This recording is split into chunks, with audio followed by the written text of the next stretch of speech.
The Hunt for Matthew Hines, a nearly two-decade journey. Historical background and location. Nestled within the rolling hills of rural Wisconsin, Blackhawk Lake has long been celebrated as a quintessential slice of Americana, a place where time slows down and nature reigns supreme. For decades, it served as a serene retreat for families, fishermen, and outdoor enthusiasts yearning to escape the hustle and bustle of urban life. The lake, named after the famous Sauk leader Blackhawk, carries with it whispers of history from a bygone era when Native American tribes roamed its forests and used its waters for survival. Even now, its tranquil beauty evokes a sense of harmony with the natural world. Surrounded by dense woodlands and sprawling farmland, Blackhawk Lake is a sight to behold.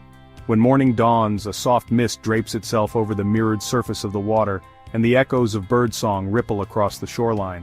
Families often gather by the lake's sandy edges, grilling burgers, launching small fishing boats, and eagerly anticipating the chance to hook largemouth bass. During the summer months, the lake becomes a hub of community activity, with locals barbecuing on portable grills, kids chasing fireflies under the fading glow of the sunset, and couples taking quiet sunset strolls along its wooded trails. The image is idyllic, almost too perfect to be touched by anything but peace. But this postcard-perfect image changed forever in the fall of 2003. The lake, once a symbol of tranquility, became the scene of one of Wisconsin's most puzzling and bone-chilling crimes. On a crisp October morning, one that began as any other, the quaint, sleepy town was jolted to life when a gruesome discovery shattered its calm. A fisherman, looking for his early morning catch, stumbled upon a bloated, heavy plastic bag tangled in the reeds along the shoreline. The sight itself was odd but not immediately alarming until the reality of its contents began to seep into the town's collective consciousness. It was within this backdrop of serene Americana that chaos found its way. Families who once felt comforted by Blackhawk's still waters now viewed it as tainted by a dark and inescapable shadow.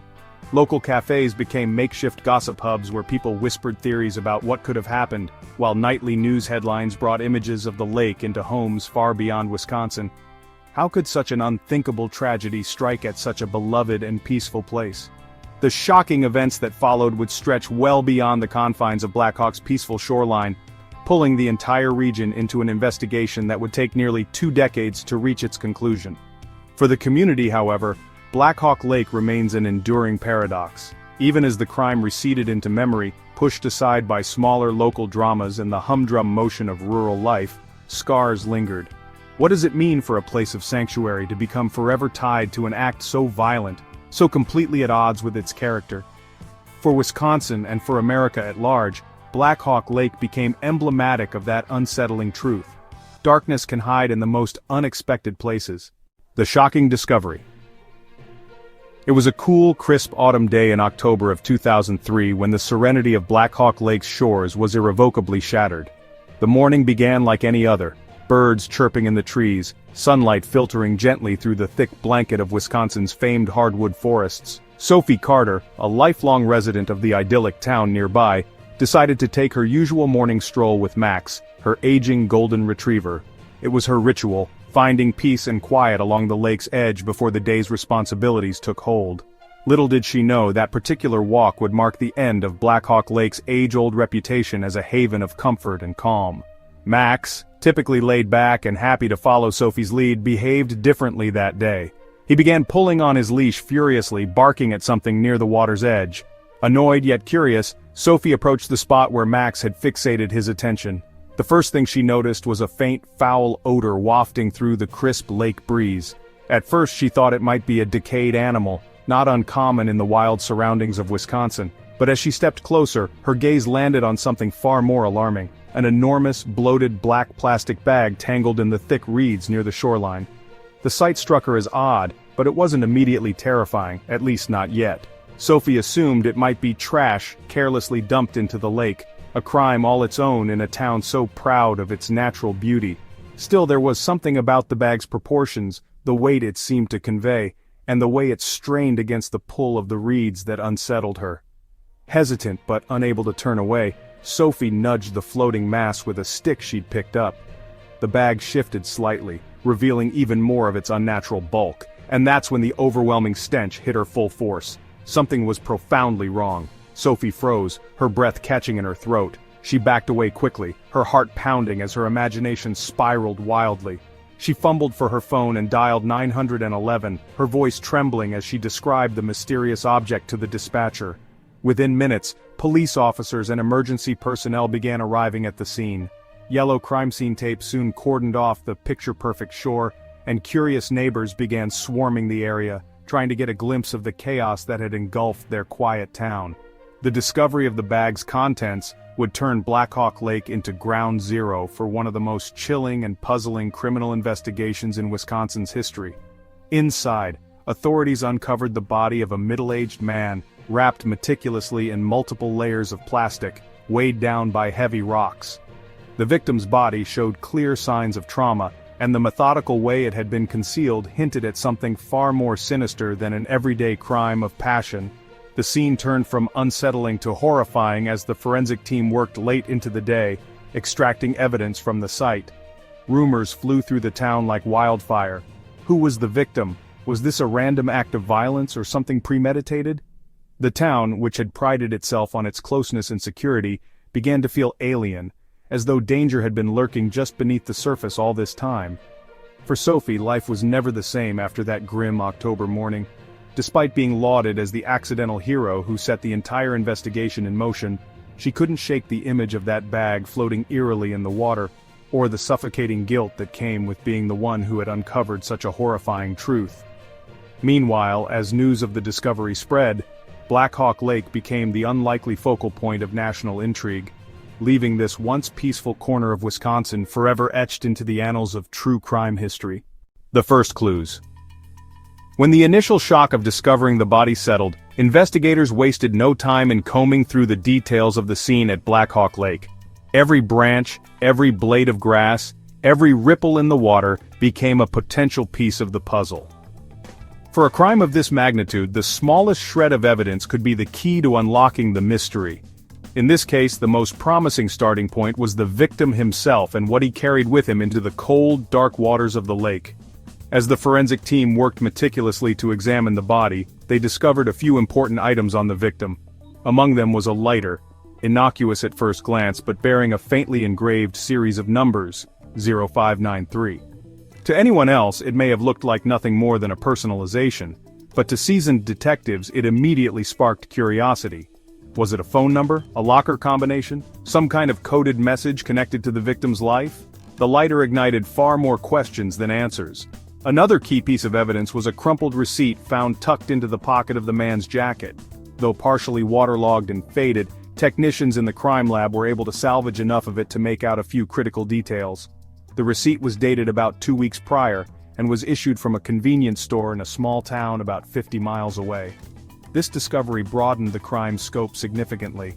What was this man, now dead, doing at a quiet lake in Wisconsin, when he'd seemingly been in a completely different area not so long ago? What was the connection, if any, between these locations? The police now had a crucial lead that allowed them to identify the victim, which is often the first and sometimes hardest step in solving a murder. By cross-referencing the phone number from the lighter and details retrieved from the receipt, they traced the items back to a man named Richard Blake. Richard was a 47-year-old businessman from Chicago who had been reported missing by his family just 10 days earlier. His sudden disappearance had puzzled family and co-workers alike, as Richard was known to be a punctual and well-organized man who rarely deviated from his structured routine. In fact, his absence had only deepened their concern because he'd been involved in what was described as a major business deal at the time he went off the radar. For detectives, identifying Richard Blake was a critical breakthrough but also came with a whole new set of questions. Why had Richard, a Chicago resident with no known ties to the area, turned up dead in Wisconsin? What business had brought him there and who might have wanted him dead? His crisp business attire suggested he'd been in the area for a professional purpose, but nothing about his belongings indicated he'd planned for an extended stay. There were no bags, no money, no personal items other than what he was carrying in his pockets. It was almost as if someone had wanted to erase his very presence. Further investigation into Richard's life began to paint the portrait of a man who was both respected and envied. He was a self-made entrepreneur who had overseen a variety of real estate projects throughout the Midwest. By all accounts, he was ambitious, intelligent, and ruthless when the situation called for it. But with great success often comes great resentment, and Richard's career was not without its share of burned bridges. As detectives delved deeper, they learned that his most recent deal, one rumored to involve a large piece of commercial property, had been fraught with conflict. There had been disputes, unpaid debts, and at least one heated legal battle with a business associate. All of this fed into a growing theory. Richard's death wasn't just a random act of violence, but a calculated move, possibly tied to his professional endeavors. The simplest clues, a lighter and a receipt, became the jumping-off point for what seemed to be a complex web of betrayal and greed.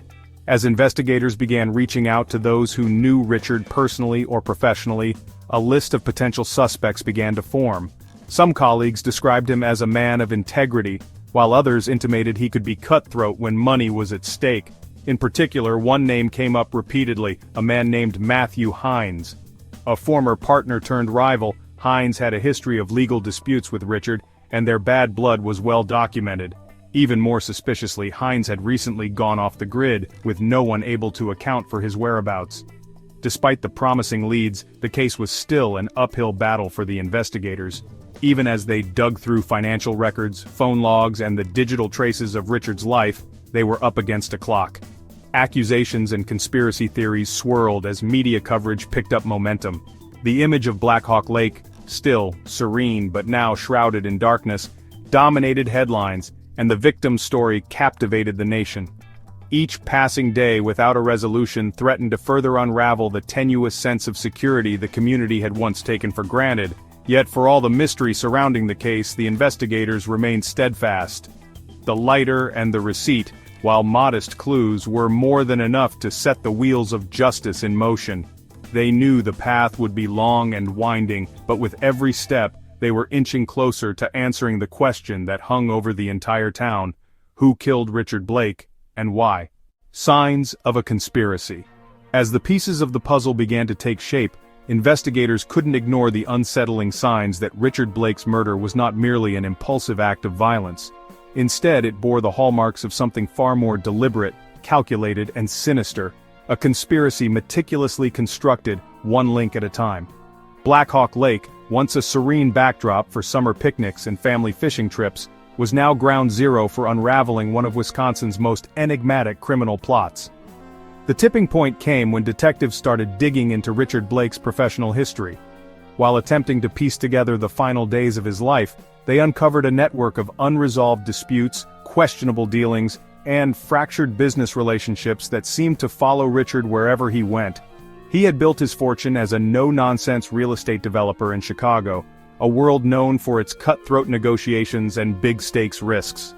His success had earned him unwavering respect from some, yet it elicited just as much envy and hostility from others.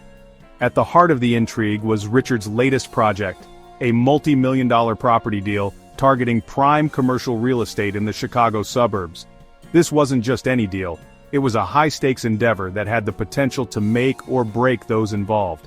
Throughout this deal's negotiation, tensions had been simmering among its key players. Legal disputes had cropped up, rumors of betrayal circulated with increasing frequency, and one of Richard's business rivals, Matthew Hines, emerged as a particularly vocal opponent. Hines, once a trusted collaborator, had become one of Richard's fiercest adversaries over the years. Their partnership had soured over an earlier disagreement involving unpaid debts.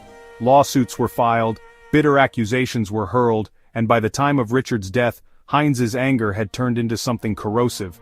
It became clear to investigators that Hines had ample motive to harm Richard. But was it vengeance alone, or was there more at play? Detectives began piecing together breadcrumbs that pointed toward an intricate scheme. Forensic accountants combed through Richard's financial records, uncovering peculiar transactions in the months leading up to his murder. Blackhawk Lake, a seemingly random and tranquil spot, now looked more like a deliberate choice for disposing of a body. Scattered clues like text messages from burner phones and cryptic notes in Richard's planner hinted at clandestine meetings and shadowy interactions. Even more chillingly, interviews with those closest to Richard revealed that shortly before his disappearance, he had confided in a colleague about feeling watched. He mentioned strange cars lingering outside his Chicago office at night, and anonymous phone calls with no one on the other end. This wasn't paranoia. There was intent behind every unnerving moment. What raised eyebrows further was the lighter engraved with 0593 found in Richard's pocket. A minor detail on its own, but its appearance during the investigation became significant when it was remotely tied back to Matthew Hines. It wasn't just a keepsake, it was dated back to an era in which Hines and Blake had worked together, a physical reminder of a partnership turned sour. Furthermore, the receipt found in Richard's pocket from the convenience store, nearly 50 miles away from Blackhawk Lake, raised the question, what had brought him to that particular store? Surveillance footage from the location showed nothing definitive, but Richard had visibly been looking over his shoulder, as though anticipating someone, or something. As investigators widened their scope, they began exploring the possibility that Hines hadn't acted alone. Pulling off a crime of this scale, especially one involving meticulous body disposal and coordination across state lines, seemed like too much for one person. The meticulously wrapped body, the transportation of a lifeless Richard from Chicago to Wisconsin, and the familiarity with Blackhawk Lake's secluded areas, all spoke to a group effort, a conspiracy engineered with chilling precision. Forensic evidence supported this theory. Impressions of tire tracks near where the body was discovered showed the marks of a heavy-duty pickup truck, equipment Hines was known to own. Hair fibers found on the plastic wrapping hinted at more than one individual involved, although testing these materials for profiles would take time. Meanwhile, inquiries into Hines's known associates revealed a small but loyal network of acquaintances whose financial trails suggested they benefited, directly or indirectly, from Richard's demise. Some had received large sums of cash just weeks after he disappeared, while others appeared to suddenly settle debts that had been hanging over their heads for years. A growing theory was starting to emerge. Matthew Hines may have orchestrated the murder of Richard Blake to simultaneously resolve old grudges and profit handsomely from his death. Investigators believed Hines saw Richard as both an enemy and a lucrative opportunity.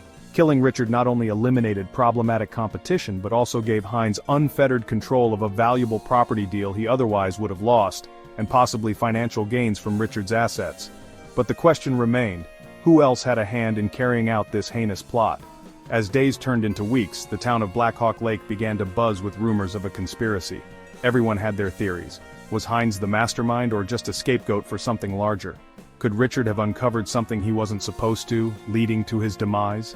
The locals, once bound by small-town camaraderie, found themselves looking sideways at neighbors, wondering who might know more than they let on. To the detectives, the focus on Hines and his possible network became paramount. They monitored financial transactions, cross-checked phone records, and examined every detail of Richard's recent interactions. The deeper they dug, the murkier the waters became. The signs of a conspiracy were impossible to ignore, and what they were uncovering was confirmation that Richard Blake's death was anything but ordinary. It was calculated, it was cruel, and it was only the beginning. A large-scale investigation team in action. The gruesome discovery at Blackhawk Lake quickly escalated from a local investigation to one of the biggest criminal cases in Wisconsin's history, triggering the mobilization of multiple law enforcement agencies. What began as a small-town issue, one that local police initially believed might involve a simple missing person or accidental death, soon spiraled into a multi-layered investigation. With little to go on but a body wrapped in plastic and a few cryptic clues, the authorities knew they needed reinforcements. That's when the big players got involved, the Wisconsin State Police and the FBI. When word of the case reached the Wisconsin State Police headquarters, veteran investigators recognized its complexity. The presence of a meticulously wrapped body dumped in an isolated location suggested premeditation and careful planning, traits not usually associated with crimes of opportunity. Furthermore, early forensics hinted at a potential interstate aspect, pushing the jurisdiction beyond local authorities. The FBI advised deploying their behavioral analysis unit to analyze potential suspects and their motives, and to determine what sort of mind could carry out such a meticulous act. With federal agencies joining the effort, a makeshift task force was assembled within 48 hours. It included seasoned detectives from Wisconsin, forensic experts from federal labs, digital trace analysts, and a team of financial fraud specialists. Each brought a unique skill set to the table, and each approach was essential to understanding the layers of deception that surrounded Richard Blake's death. The collaboration would mark a turning point in the investigation, transforming it into one of the most exhaustive criminal probes the region had ever seen. The task force set up its headquarters in a repurposed town building not far from Blackhawk Lake itself. The building became an outpost of organized chaos, with whiteboards covered in scribbled timelines and diagrams, maps of Wisconsin and Illinois with dozens of pins marking locations of interest, and bulletin boards plastered with Richard Blake's business connections, known associates, and criminal records of anyone even remotely tied to him. Agents worked around the clock on leads brought in by both the field teams and forensic experts. Phone calls were made, warrants were issued, no stone was left unturned. The level of effort was staggering. Divers combed the lake bed for any additional evidence, meticulously sifting through the silt for objects that might have been discarded along with the body. Aerial drones combed the surrounding forests, while cadaver dogs were brought in to sniff out any additional dumping grounds or concealed evidence. Helicopters buzzed overhead, scanning the landscape for possible vehicle routes that might have been used to transport the body to its watery grave. The task force was determined to reconstruct not only Richard's final hours, but also the precise movements of whoever had been responsible for putting him there. Despite these expansive efforts, solving the murder wasn't just a matter of scouring crime scenes. Much of the real work came from following cold, hard data. Forensic accountants began untangling the convoluted web of Richard Blake's financial dealings. His bank records outlined a life filled with high-stakes real estate transactions and large sums of money shifting mysteriously between shell companies. Detectives reviewed property disputes, lawsuits, and business partnerships, convinced that somewhere in these financial mazes lay the motive for his death. The sheer volume of documents was overwhelming, hundreds of pages of contracts, invoices, phone records, and corporate emails that investigators painstakingly sifted through for any shred of incriminating evidence. Meanwhile, FBI technicians worked tirelessly to resurrect damaged files from Richard's laptop, which had been found split in half and submerged in the lake alongside his body. On a parallel front, digital analysts pored over Richard's cell phone records and email archives to reconstruct his communications in the days leading up to his disappearance. At the same time, investigators traced the origin of the infamous convenience store receipt found in Richard's pocket. Surveillance footage from the store was analyzed frame by frame, trying to identify faces, vehicles, or anything else suspicious that might connect Richard to the scene. Additionally, a unit specializing in behavioral profiling began assembling a psychological profile of the potential killer, or killers. Based on the precision and the effort taken to hide the body, they theorized that this was someone who was extremely meticulous, calculating, and perhaps even methodical in their personal and professional matters. This wasn't some unplanned act of rage, but a cold, deliberate strategy. The profiler's assessment narrowed down possible suspects, pointing investigators toward individuals with a history of fraud, high-stakes financial disputes, or prior violent tendencies. The task force also left no room for human error when it came to connecting dots. Dozens of interviews were conducted, stretching from Richard's most trusted business associates in Chicago to neighbors and shopkeepers in the small Wisconsin towns where the investigation led. Witnesses described seeing unfamiliar vehicles or strangers in town just days before the body was discovered. Former employees of Richard's companies told stories of bitter quarrels over money and power that had left lasting grudges, and over again, two names surfaced amid the turmoil: Richard Blake and his increasingly controversial rival, Matthew Hines. Yet Hines was nowhere to be found. When investigators began looking into his whereabouts, they were met with vague, conflicting stories. Some believed he had gone on an international property-buying trip. Others hinted that he had sold most of his assets and vanished altogether. The first major breakthrough came when the task force cross-referenced financial withdrawals from an offshore account tied to Hines. Despite shutting down his primary businesses, Hines had recently made several high-value purchases, most alarmingly, a newly registered heavy-duty truck that matched tire impressions found near Blackhawk Lake. The case against Hines was growing stronger by the hour. At the center of it all was an unrelenting focus on following every possible lead, no matter how inconsequential it seemed. Each piece of evidence added a layer to the complex narrative unfolding around Blake's murder. What had begun as local police responding to a distressed jogger's 911 call had transformed into a multi-state manhunt for a suspect who may have gone to extreme lengths to cover his tracks. Despite the mounting workload, there was no shortage of determination within the task force. Every investigator knew that solving this case meant more than just finding a killer.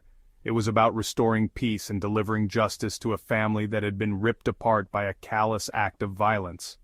As the investigation widened, tensions, both within the task force and throughout the small Wisconsin community, grew palpable. This wasn't just about solving a murder, it was about peeling back the layers of deceit, ambition, revenge, and greed that had turned Blackhawk Lake into the staging ground for a crime that shook the nation. With every new breakthrough, the task force inched closer to unraveling the mystery. But they also knew that their work was far from over. Somewhere out there, the person, or people, responsible for Richard Blake's death were watching the investigation unfold, carefully calculating their next steps in a game of cat and mouse that had only just begun. The prime suspect and the manhunt. From the outset, all signs pointed toward Matthew Hines as the prime suspect. His connection to Richard Blake, both as a former business partner and as a rival with a bitter history, placed him squarely at the center of the investigation. Matthew Hines was no stranger to controversy. He carried a long list of financial grievances, including accusations of fraud, misappropriation of funds, and even violent outbursts in corporate settings. To those who knew him, Hines was a man with a sharp business acumen but an even sharper temper, and perhaps most tellingly, his presence in Richard's life had always been contentious, a mix of collaboration and conflict that seemed to teeter perpetually on chaos. For investigators, Hines was not just a person of interest, he was the embodiment of opportunity, motive, and means in a case that had shocked the nation. But there was one glaring problem. Matthew Hines was nowhere to be found. By the time investigators began closing in on him, tracking his movements and scrutinizing his connections, Hines had seemingly vanished off the face of the earth. His offices in Chicago were eerily quiet, his bank accounts were suspiciously inactive, and his closest confidants were either evasive or completely out of touch. It was as if Hines had anticipated this all along and preemptively erased his presence from the world. The manhunt for Matthew Hines soon became one of the most expansive efforts undertaken by law enforcement in recent years. The FBI, already heavily involved in the case due to its interstate nature, issued a federal arrest warrant, prompting task forces across multiple states to coordinate their search. Tips began flooding in from various sources, some credible, others clearly fabrications. Hines had reportedly been spotted boarding a charter plane in Chicago, crossing into Canada on foot, and even laying low on a family farm in Iowa. Every lead had to be followed, but each one seemed to end up being a dead end. In their pursuit of Hines, authorities uncovered a string of carefully laid diversions designed to mislead investigators. Bank records revealed that Hines had quietly withdrawn large sums of money from offshore accounts, spread across shell companies, just days before Richard Blake's body was discovered. Surveillance footage from a parking garage in downtown Chicago captured Hines loading suitcases into the back of a black SUV, footage dated the day after Blake was believed to have been killed. It was apparent Hines wasn't just fleeing, he was executing a meticulously planned escape. As the search intensified, investigators pieced together a theory about Hines's methods. Early in his career, Hines had dabbled in real estate fraud, using forged identities to manipulate property records and evade scrutiny. It now appeared he was employing similar tactics to stay one step ahead of his pursuers. By tracking a trail of forged documents and rental agreements, detectives suspected Hines was using multiple aliases to travel across the country. Each false identity opened up a new chapter in his life as a fugitive, allowing him to rent apartments and vehicles while leaving minimal traces behind. The task force also discovered evidence of Hines's ties to individuals involved in criminal networks, including forgers and traffickers who specialized in fabricating new identities. This network undoubtedly helped Hines remain undetected for so long. By piecing together phone and email records, investigators identified a forger in Miami who had supplied Hines with a falsified passport under the name Derek Willis. Unfortunately, by the time agents raided the forger's apartment, both the suspect and Hines were long gone. For nearly 2 years, Hines's trail went cold. His disappearance became an almost mythical storyline in true crime circles, with media outlets dubbing him the Vanishing Tycoon. Speculation grew wildly. Had he slipped into another country with no extradition agreement? Was he hiding out in a lavish mansion purchased under a dead relative's name? Or had he died quietly, taking his secrets with him? Speculation was all the public had because, for law enforcement, Hines remained an elusive ghost. Then, fate intervened when an unexpected breakthrough came via a routine traffic stop in Arizona. A patrol officer, unaware of the high-profile case, pulled over a vehicle for a broken taillight and noted that the driver's identity seemed suspicious. The driver, claiming to be Samuel Drake, appeared nervous, avoiding eye contact when questioned. A fingerprint scan at the precinct revealed what authorities had failed to uncover for years. Samuel Drake was none other than Matthew Hines. The arrest sparked an immediate media frenzy. Hines' appearance after years on the run was disheveled and far removed from the sharp-suited businessman once featured in glossy magazine profiles. He had been living under the radar, taking on temporary construction jobs and moving frequently between small desert towns. When interrogated, Hines remained silent, offering no explanation for his disguise or his years of evasion. But his capture marked a monumental turning point in the investigation, giving law enforcement the chance to finally hold him accountable. The arrest also triggered new avenues of inquiry. Where had Hines been over the years, and how had he avoided capture for so long? Had he acted alone, or were others complicit in aiding his escape? Investigators began the painstaking process of uncovering the intricate network that had enabled Hines to remain undetected. They followed the money trail once again, examining transactions dating back to the time of his flight. Old acquaintances were re-interviewed, and new leads emerged, painting a picture of a man driven by greed, desperation, and the fear of facing justice. One discovery stood out among the rest: documents seized from a storage locker rented under one of Hines' aliases. Inside were detailed plans for the property deal that had sparked his conflict with Richard Blake, along with handwritten notes outlining a timeline that eerily aligned with Blake's final days. Most damningly, there was a diagram of Blackhawk Lake itself, marked with specific locations and notes on accessibility, a chilling confirmation that Hines had scouted the area in advance. Despite his capture, Hines' involvement in Blake's murder still required unearthing the full truth. Prosecutors worked to piece together an airtight case using every shred of evidence gathered during the years-long investigation. Hines, for his part, continued to deny any involvement at first, maintaining his innocence even as the walls of evidence closed in around him. But investigators knew it was only a matter of time before they uncovered every strand of the web Hines had woven around himself. The journey to bring Matthew Hines to justice was far from over, yet his arrest marked a turning point not only for the investigation, but for the family of Richard Blake, who had spent years living under the shadow of unanswered questions. The manhunt that had consumed law enforcement agencies, baffled the public, and captivated the media appeared to have reached its climax. But justice was still waiting in the wings. Life on the run. Matthew Hines' life on the run was a carefully constructed balancing act between survival and evasion, a dual existence where every decision, no matter how small, was a calculated move to stay one step ahead of the law.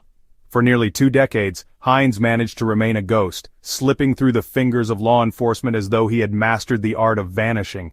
His escape from the spotlight was not only extraordinary, but also deeply unsettling, illustrating just how far someone could go to rewrite their life in pursuit of freedom. After fleeing Chicago in the immediate aftermath of Richard Blake's murder, Matthew Hines all but erased his old identity. Friends, associates, and even family members reported that he simply disappeared without a trace. Investigators later discovered that Hines had spent weeks carefully planning his escape well before Richard's body even surfaced at Blackhawk Lake. His financial records revealed deliberate withdrawals from offshore accounts, money funneled quietly into obscure channels, providing him with the resources he would need to live off the grid. With a background in real estate and fraud, Hines knew exactly how to manipulate paper trails. Under a series of carefully crafted aliases, he adopted a pattern of constant movement, never staying in one place for longer than a few months. Each identity was supported by falsified documents, driver's licenses, social security numbers, and rental agreements. Hines became Derek Willis in Florida, a low-profile landscaper taking on odd jobs in the Miami suburbs. As Sam Grayson in Wyoming, he posed as an employee of a small ranch, blending in with the locals in rural isolation. By the time he became John Miles in Texas, he looked nothing like the photos law enforcement had been broadcasting on national news for years. His appearance, once polished and professional, also changed dramatically. Gone were the tailored suits and clean-shaven face that accompanied his former life as a high-powered businessman. Instead, he grew a grizzled beard, wore cheap clothes from thrift stores, and took to wearing baseball caps pulled low over his brow. To anyone he encountered, Hines appeared as nothing more than a drifter, a quiet, forgettable presence who left no lasting impression. But Hines's life on the run wasn't just about hiding, it was also about staying alive. Despite the relative freedom afforded by fake identities, he lived a life of immense austerity. His days were consumed by grueling manual labor to support himself, taking on cash-only jobs that wouldn't leave a digital paper trail. Hines dug ditches, fixed fences, and worked long shifts in construction. There was an irony in a man who had once negotiated multi-million-dollar property deals now spending his days hauling gravel or repairing roofing tiles in the sweltering Texas sun. Hines was not only physically elusive but also psychologically detached.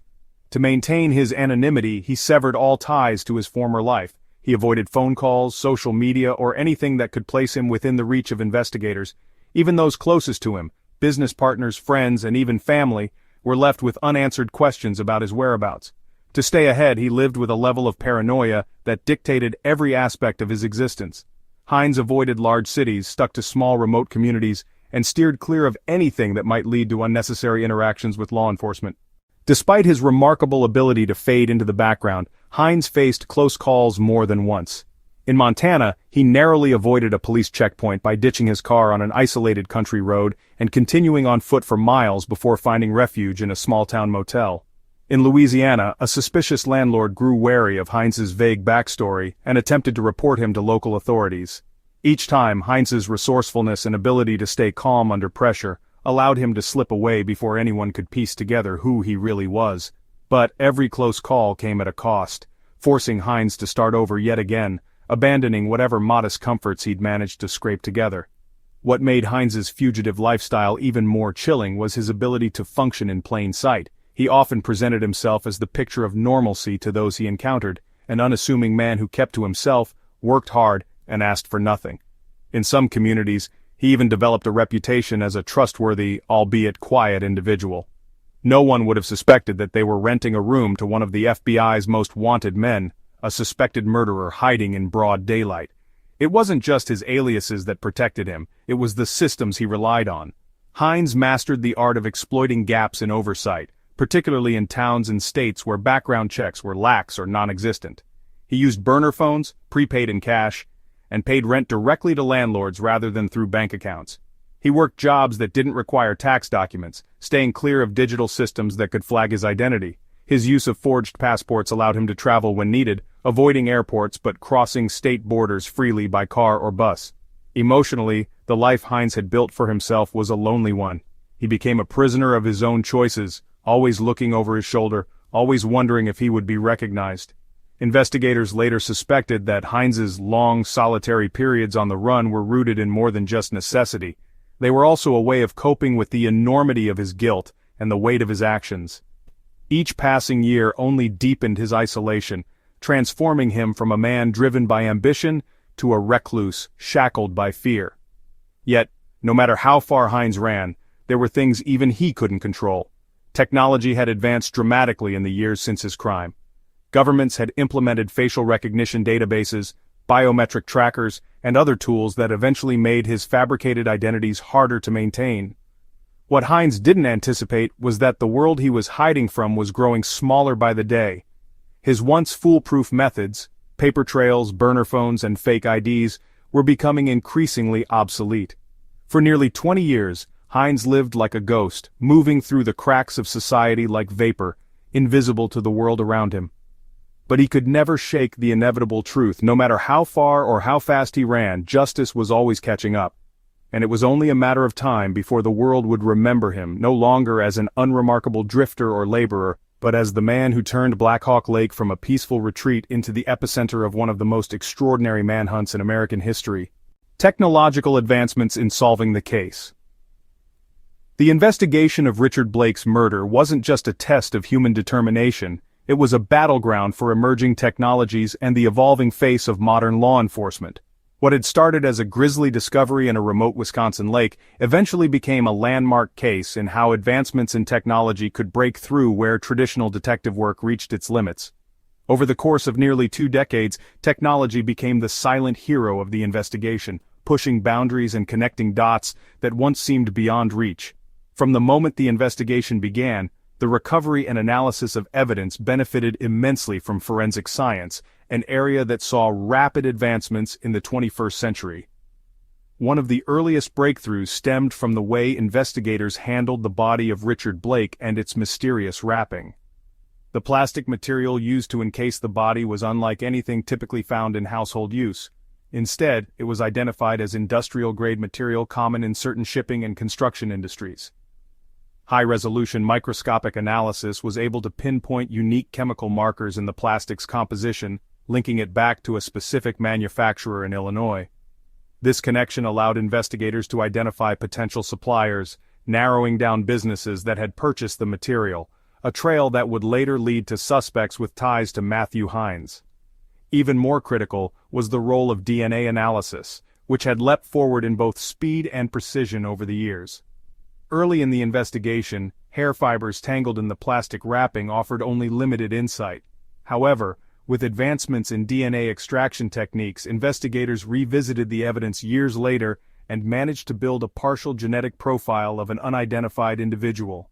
Combined with progress in familial DNA profiling, detectives were able to link the mystery person to known associates of Hines, further confirming the theory that he had not acted alone in carrying out Richard's murder.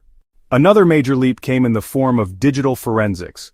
Richard Blake's laptop, discovered split in half and waterlogged at the bottom of Blackhawk Lake, initially seemed like a lost cause. However, as data recovery technology improved, forensic technicians managed to extract fragments of emails, calendar notifications, and even search history from the battered device. These fragments painted a picture of a man deeply entangled in high-stakes business disputes in the days leading up to his death.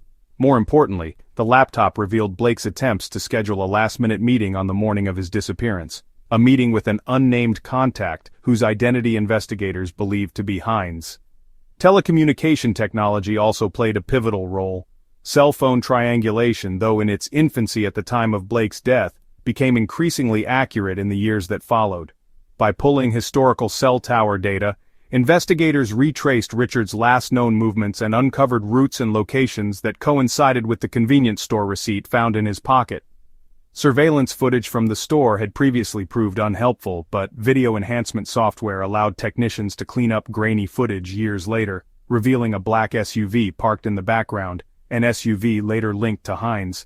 The surveillance footage breakthrough wouldn't have been possible without the advent of artificial intelligence, AI, in analyzing visual data. AI software was used to cross-reference the enhanced footage with a national registry of license plate records, ultimately leading investigators to the vehicle used in Blake's suspected abduction. The software's capacity to analyze thousands of license plate images per minute provided a speed and accuracy that human investigators could never achieve. Once the vehicle was identified, its registration tied directly back to one of Hines's shell companies, a critical piece of evidence in the growing case against him. Financial tracking technology was another cornerstone of the investigation, as authorities worked to untangle the web of offshore accounts and fraudulent transactions tied to Hines. Forensic accountants relied on cutting-edge software capable of identifying patterns across disparate financial records. These tools parsed through years of Hines's business dealings, flagging unusual transfers and links to clandestine networks of forgers and criminals. Investigators found that Hines had been funneling money into anonymous accounts for years, building a financial safety net that allowed him to vanish after Blake's murder.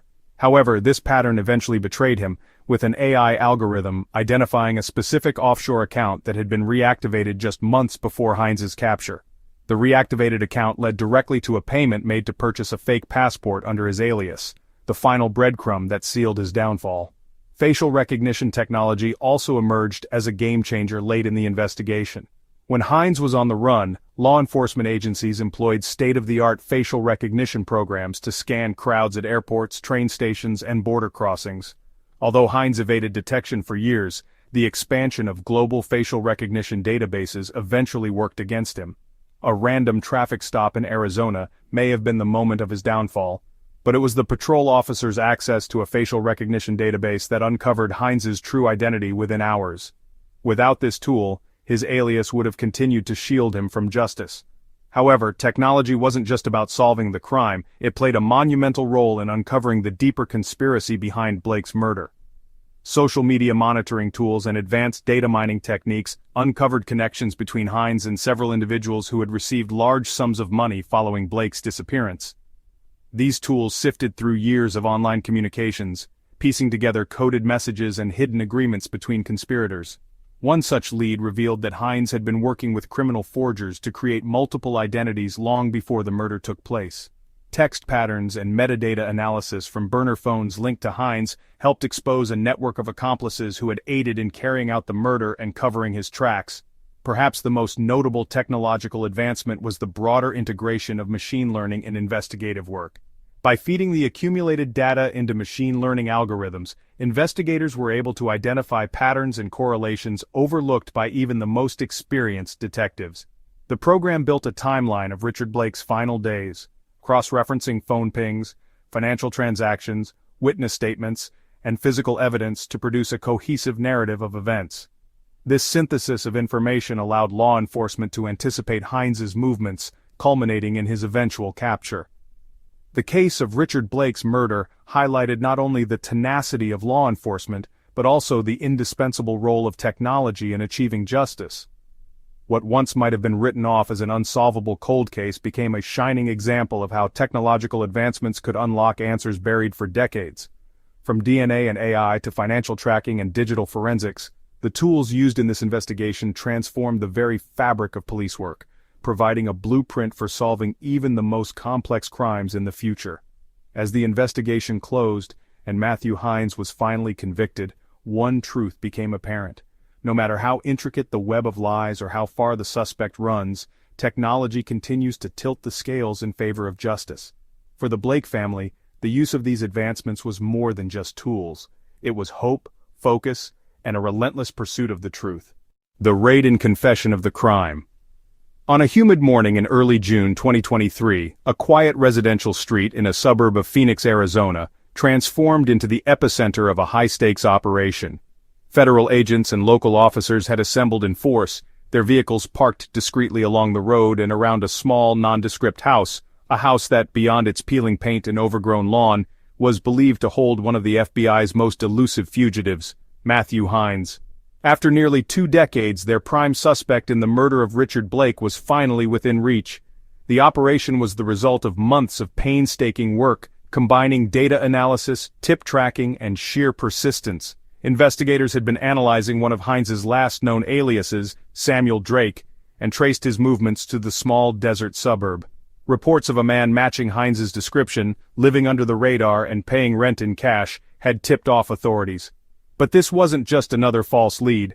Exhaustive surveillance confirmed that the man inside the house rarely left and had no car registered in his name.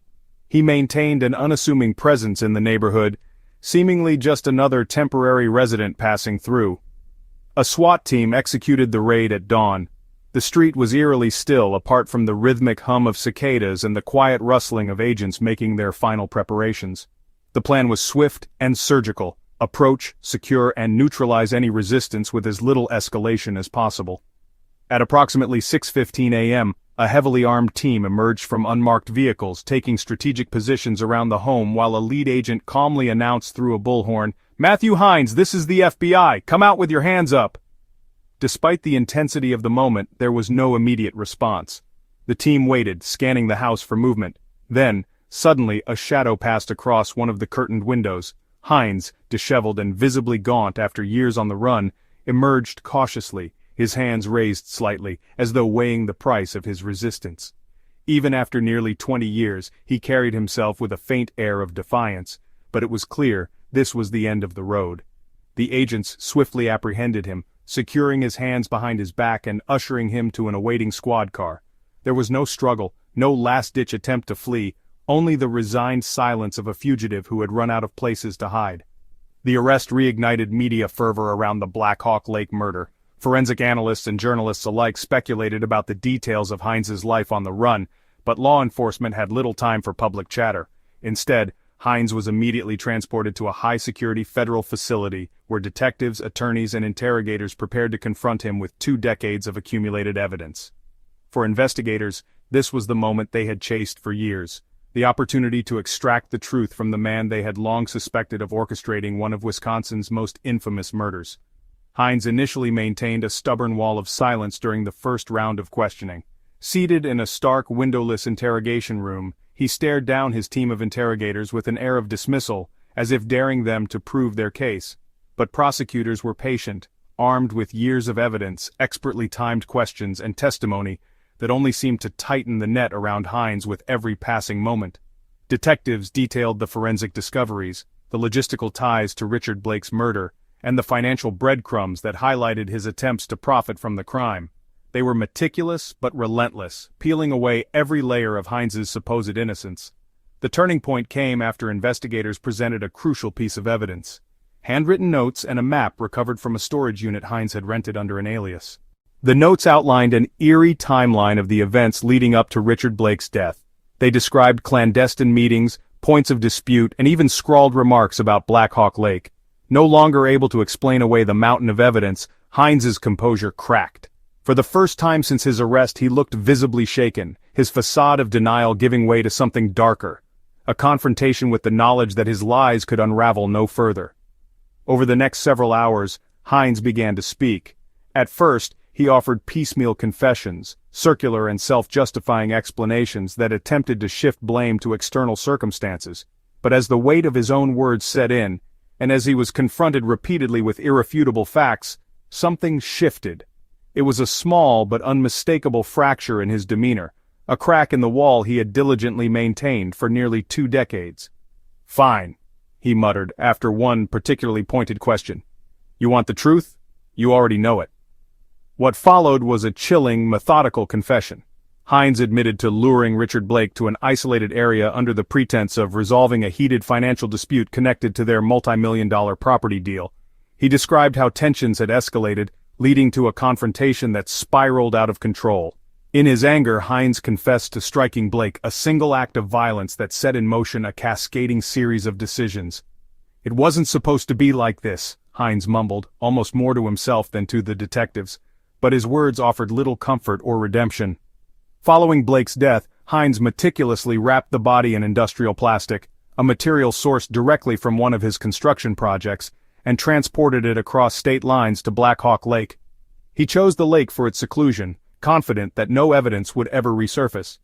He even described weighting the body down with rocks, a cold and chilling detail that left investigators stunned. "I thought it'd stay at the bottom," he admitted flatly, as though he were recounting the logistics of another business transaction rather than the disposal of a human life.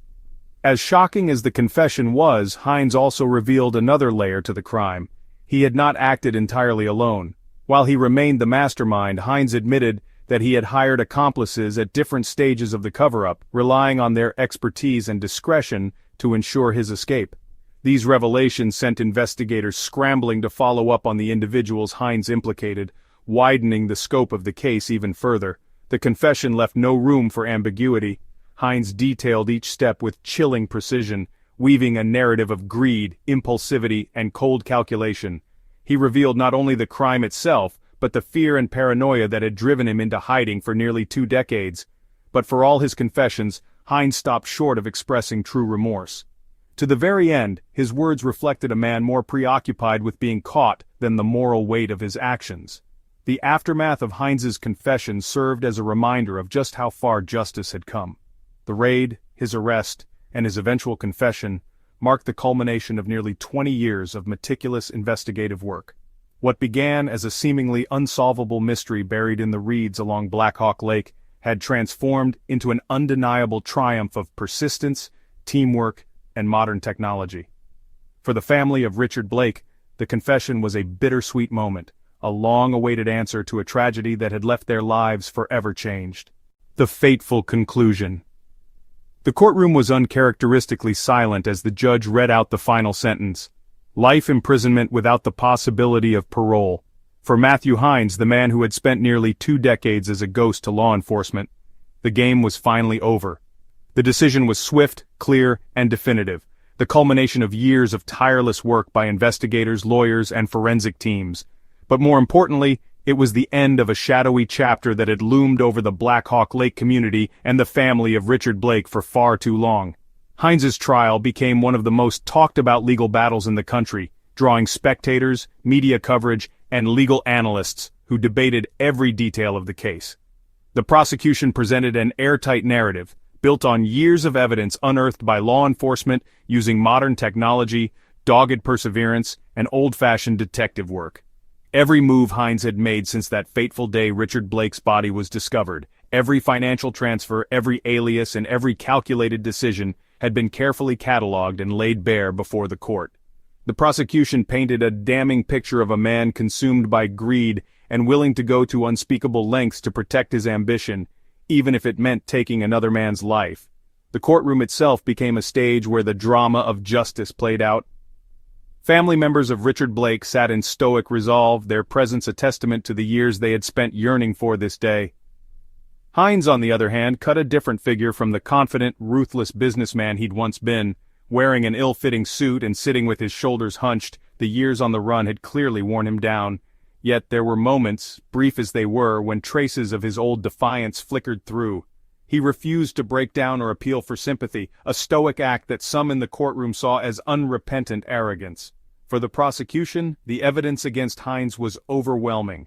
The jury listened to testimony after testimony from investigators, forensic specialists, and even former associates of Hines who had once been implicated in his schemes. Most compelling were the physical pieces of evidence, the recovered notes, the financial trails, and of course the horrifying confession Hines himself had given after his arrest. These all added up to a story so meticulously plotted and darkly calculated that even Hines's defense attorneys struggled to inspire reasonable doubt. The defense, for their part, tried to lean on Hines's character and past success as a self-made businessman. They argued that Hines was a man cornered by financial pressures and rivals who had exerted undue influence over him. They painted Richard Blake as a savvy and ruthless adversary, suggesting that their relationship had been fraught with tension and that the tragedy was a lapse in judgment rather than premeditated murder. But the evidence rendered their arguments hollow. The meticulous nature of the crime, everything from the industrial plastic wrapping to the calculated body disposal at Blackhawk Lake to the years of evasion, pointed clearly to intent and planning, not an impulsive act. The turning point of the trial came when the prosecution replayed clips of Hines's confession in court. The chilling precision with which he had described the events left the jury visibly shaken. His admission of transporting the body across state lines, scouting Blackhawk Lake for its secluded location, and weighting the body down to ensure it wouldn't resurface, painted a picture that was impossible to deny. "I thought it'd stay at the bottom," Hines had said, his words devoid of emotion, like he was discussing a business deal rather than a man's life. That single statement, cold and calculating, seemed to seal his fate in the eyes of the jury.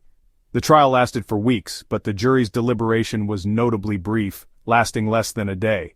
When the guilty verdict was read, the courtroom was filled with a wave of emotions, relief from Richard Blake's family, quiet satisfaction from the investigators, and a palpable sense of closure for those who had followed the case for years. Hines, however, remained stoic, his expression barely changing as the weight of the verdict settled over him. The sentencing was equally decisive.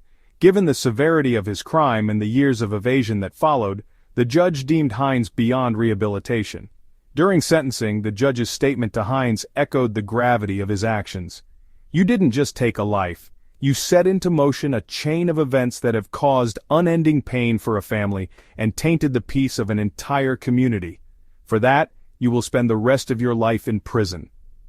As Hines was escorted out of the courtroom, he glanced back at the spectators, perhaps searching for sympathy, perhaps simply facing the inescapable reality of his fate. If he had hoped for redemption, none was forthcoming. His silence lingered like an unwelcome guest, as if he refused to acknowledge the finality of his sentence. For Richard Blake's family, the verdict brought a bittersweet conclusion to the horrors they had endured. While they finally had answers and a sense of justice, the pain of losing Richard could never truly be erased. His children, now well into adulthood, and his widow, who had carried the weight of the tragedy for decades, expressed bittersweet relief. "We've waited a long time for this day," his widow said outside the courthouse, her voice trembling. "Justice for Richard doesn't bring him back to us, but it does mean the man who caused so much pain won't hurt anyone else ever again." The impact of Hines's conviction extended beyond the courtroom. His case became a cautionary tale, a stark reminder of the lengths to which greed and ambition can drive a person when left unchecked. It highlighted the resilience of law enforcement and the importance of never giving up, even on a case that had grown cold over the years. For investigators, his conviction was a vindication of nearly 20 years of work, a nod to the fact that sometimes justice moves slowly, but it never gives up. The Blackhawk Lake community also began to heal. For nearly 2 decades their peaceful retreat had been known not for its beauty, but for the darkness that had transpired there. With Hines behind bars, the lake could start to reclaim its identity, no longer seen as a symbol of tragedy, but as a place of newfound closure. As for Hines, his story didn't end with any dramatic flourish or twist. He was transferred to a maximum security prison to serve his sentence, where he became just another inmate in a sea of forgotten lives. No more aliases, no more deals to broker. As the doors of the prison closed behind him, Hines was left to grapple with the consequences of a life spent chasing greed, ambition, and ultimately destruction. For the world, his story became a lesson in perseverance and justice. But for the Blake family, and for those who worked tirelessly to bring the truth to light, the fateful conclusion to this dark chapter was simply this: justice, though delayed, had finally arrived. The victim's family, and lasting pain. For Richard Blake's family, justice came late, nearly 2 decades late, and while the conviction of Matthew Hines offered some level of closure, it could never erase the profound loss they had endured. The courtroom victory that brought the man responsible for Richard's death to justice was small comfort in light of the years of grief, unanswered questions, and emotional turmoil they had suffered. To them, the word justice was bittersweet, a conclusion that could never bring Richard back, but was necessary nonetheless. Richard's family had been thrust into the public eye from the very moment his body had been pulled from Blackhawk Lake. The serene, idyllic backdrop of his murder had made the story a nationwide phenomenon, turning a grieving family's private pain into front-page news. His widow and 2 children, who were only preteens when he vanished, had faced unimaginable challenges, not just the loss of a husband and father, but the relentless media scrutiny, the whispers of small-town gossip, and the haunting uncertainty of not knowing when or if answers would ever come. In the early days following Richard's disappearance, the family clung to hope. His absence felt surreal, a nightmare they believed they would wake up from. His widow, Karen Blake, often spoke about how she repeatedly picked up the phone to call her husband, only to remember he wouldn't be there to answer. His children, Sophie and Michael, barely understood the gravity of their father's disappearance, holding on to the tragically simplistic hope that he might walk through the door tomorrow. But tomorrow never came, and as weeks turned into months and months into years, that hope became an unbearable weight, a reminder of what they had lost. Karen eventually accepted the devastating truth when Richard's body was discovered, but acceptance couldn't dull the sharp edges of grief. "Richard wasn't just my husband," she once told a reporter during the trial. "He was the glue that held our family together. When he was ripped away from us, we didn't just lose him, we lost the life we had all built together." Raising 2 children alone in the aftermath of such a tragedy was no easy feat. Karen worked tirelessly to shield Sophie and Michael from the media storm surrounding their father's murder, but the questions always seemed to creep in, at school, during family gatherings, or in the moments of quiet solitude when the absence of Richard became too loud to ignore. She poured all her energy into being a pillar for her children, even as she crumbled in private. Sophie, the elder daughter, struggled through her teenage years with the weight of her father's death.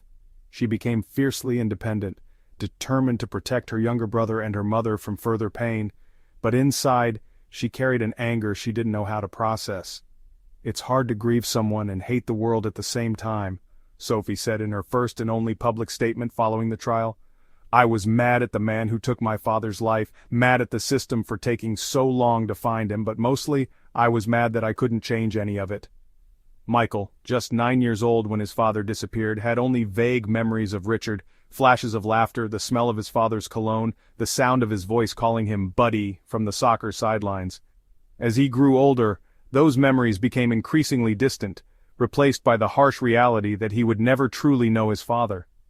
"I spent most of my life wondering who he was outside of the headlines," Michael admitted. "The world reduced him to a victim, but to me he's just the blurry image of a man I call Dad." For nearly 20 years, the Blakes' grief mixed with frustration. The frustration of an unsolved crime, of a legal system that sometimes seemed too slow, and of unanswered questions that lingered like phantom pains. The manhunt for Matthew Hines was both a source of hope and anxiety for the family. Every new tip, every headline speculating on his whereabouts, reopened old wounds. Karen Blake once admitted she avoided watching the news altogether. "I couldn't stomach the reminders that he was still out there, living his life, while we were stuck trying to piece ours back together." When Hines was finally captured in Arizona, the Blakes could scarcely believe it. Karen recalled the moment the FBI informed her of the arrest. It was almost too much. We'd been holding our breath for so long waiting for justice that I wasn't even sure how to feel when it finally came. The trial that followed would be both vindicating and agonizing for the family. Sitting in the courtroom, listening to the detailed recounting of Heinz's crime and the chilling admission of how he planned and carried out Richard's murder, was like ripping open scars that had only just begun to heal. On the day of the sentencing, Karen and her now adult children sat in solemn unity. They had prepared statements, though none of them felt words could truly express the depth of their loss. Karen spoke first, addressing both the court and Heinz directly. "For 20 years we've lived without him. For 20 years my kids grew up without their father. And for 20 years we've watched a man who should have paid for his crime live a life he didn't deserve. Today, we finally have justice, not just for Richard, but for the life he didn't get to finish." Sophie and Michael followed, their voices steady but trembling with emotion. Sophie refused to acknowledge Heinz, directing her comments instead to her father's memory. "Dad, I hope you know we fought for you every step of the way. We didn't give up on you and we never will." Michael, who had struggled for years to know how to grieve, finally found his voice that day. "You took my dad from me," he told Heinz directly, "and you took something I can never get back, but you can't take who he was to us. You'll spend the rest of your life locked away, but his memory will live free, forever." Even after the sentencing, the pain didn't magically dissipate. Richard Blake's family now carried the weight of navigating life after justice, healing in the aftermath of closure. The absence of Richard remained an unfillable void, but the family found solace in small moments of remembrance.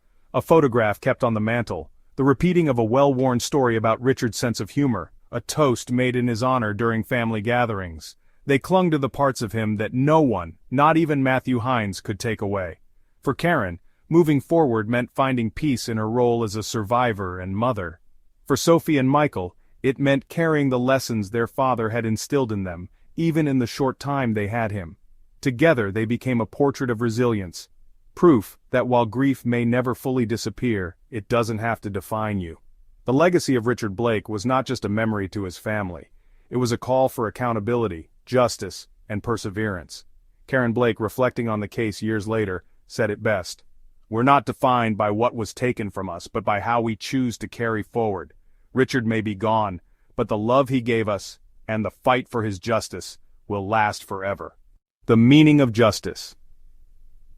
After 20 years. The case of Richard Blake's murder and the eventual conviction of Matthew Heinz became an enduring symbol of the persistence of justice.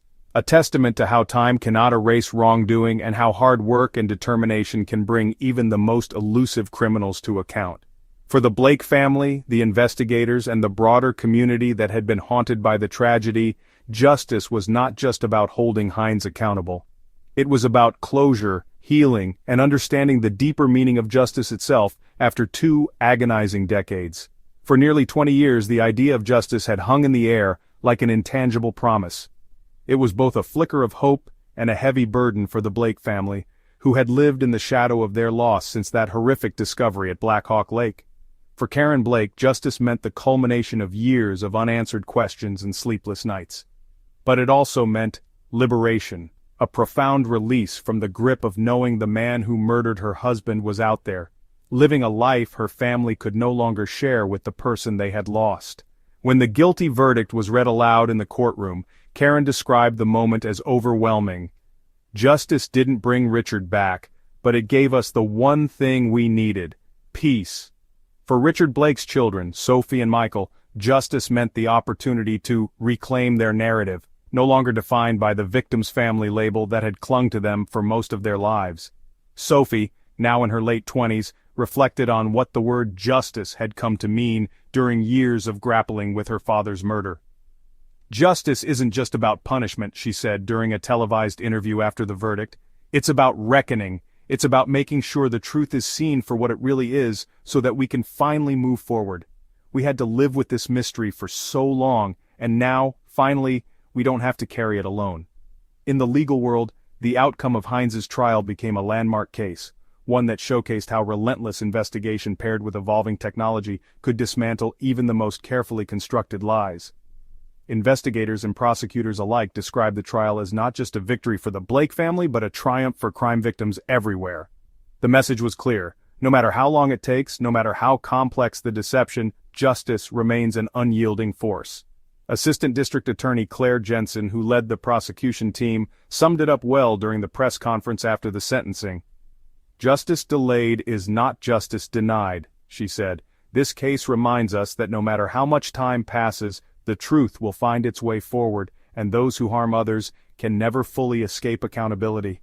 For the investigators who had worked on the case, justice was deeply personal.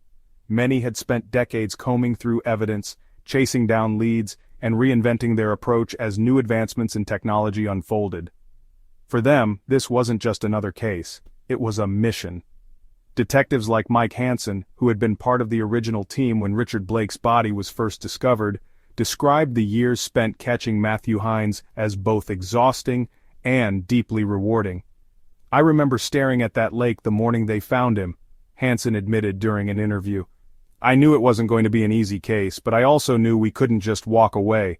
We owed it to Richard, to his family, and to that town to make sure we saw it through."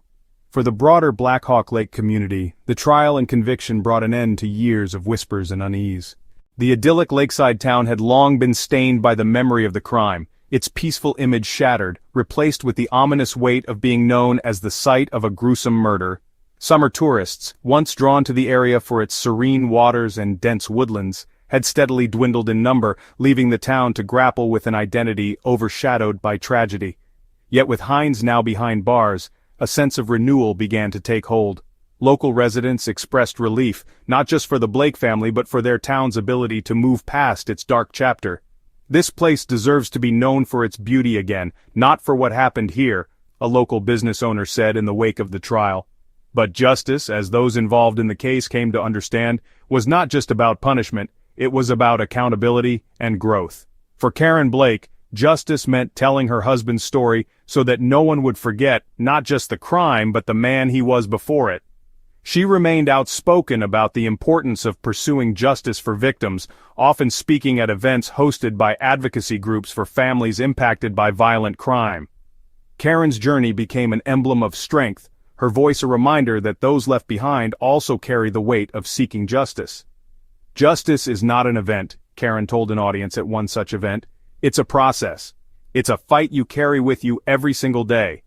And sometimes justice isn't about what happens in a courtroom. It's about how you choose to live your life after the unthinkable happens."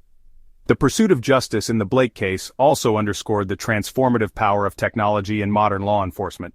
Investigators credited advancements such as DNA analysis, artificial intelligence, and digital forensics for turning around what had initially seemed like a hopelessly cold case. These tools didn't just solve a crime, they redefined the limits of what was possible in pursuing long-dormant cases. For tech developers and advocacy groups, the conviction was proof that technology could be wielded as a force for good, bridging gaps in the justice system and bringing long-overdue answers to families like the Blakes. Yet even with all its technology and triumph, justice had its limitations. For Richard Blake's family, it could never bring back the years they lost, the birthdays he'd missed, or the memories they might have made together. The truth and the verdict carried immense weight, but they also came with the inescapable reality that their lives had been irreversibly changed on that tragic October day. In the words of Michael Blake, "They caught him, and they proved what he did. But it doesn't take away the ache. It doesn't fill the space where my dad is supposed to be." In the end, the meaning of justice after 20 years was different for everyone involved. For Karen, Sophie, and Michael, it was about honoring Richard's memory. For the investigators, it was about completing a mission that had tested their resilience in every possible way. For the town of Blackhawk Lake, it was about healing and reclaiming its identity. And for Hines, justice meant the inescapable reality that no lie could outrun the truth forever. The case of Richard Blake was not forgotten. Its lessons were woven into conversations about justice, perseverance, and technology's place in finding truths that might otherwise remain buried. And though the road to justice had been long and painful, it had proven one undeniable fact. Justice, though delayed, remains one of the truest calls humanity can answer.